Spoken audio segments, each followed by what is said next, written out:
আসসালামু আলাইকুম ম্যাডাম। কি ব্যাপার কোন চাচা হঠাৎ বাসায়? বসুন। ম্যাডাম, আমি আসলে আসছিলাম আপনার কাছে কয়েকটা কথা কম। কি বলবেন বলুন, নির্ভয় বলতে পারেন। আজকে 20টা বছর ধরে আপনার কোম্পানিতে আমি চাকরি করতেছি।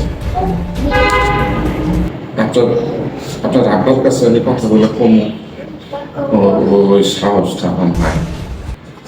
ম্যাডাম, এই কথাগুলো খুব জরুরি, না করলে অনেক বড় ক্ষতি হয়ে যাবে। আচ্ছা, আপনি আমাকেই বলুন। হ্যাঁ, ঠিক আছে ম্যাডাম। ম্যাডাম, ওই যে আমি অফিসে যে ম্যানেজার আছে না, ম্যানেজার সব খুব একটা সুবিধা লোক না। যা কিছু বলছেন ভেবেচিন্তে বলছেন তো?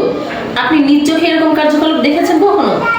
বিশ্বাস করুন ম্যাডাম, আমার ভয় করতেছে কথাগুলো। হ্যাঁ, বললাম তো কোনো প্রবলেম নেই, আপনি নির্দ্বিধায় বলুন। ম্যাডাম, অফিসে যে সমস্ত মেয়েরা চাকরি লেগে আসে, ওই সমস্ত মেয়েদের সাথে না ম্যানেজার সাথে খারাপ আচরণ করে, ওপরে কুপ্রস্তাব দেয়, যার কারণে বেশিরভাগ মেয়েরা চাকরি করে না। আর ম্যাডাম, যারা চাকরি করতেছে ওদের প্রত্যেকের সাথে ম্যানেজার স্যার খারাপ। আচ্ছা ঠিক আছে, এবার আমি নিজেই ছদ্মবেশে চাকরি নেওয়ার জন্য যাব। দেখি এই সেম কাজগুলি যদি আমার সাথেও করে তাহলে আমি বুঝবো আপনি সত্য বলেছেন। আর যদি আপনার কথা মিথ্যা হয়ে থাকে তাহলে কিন্তু আপনার চাকরিটা আর থাকবে না। ঠিক আছে।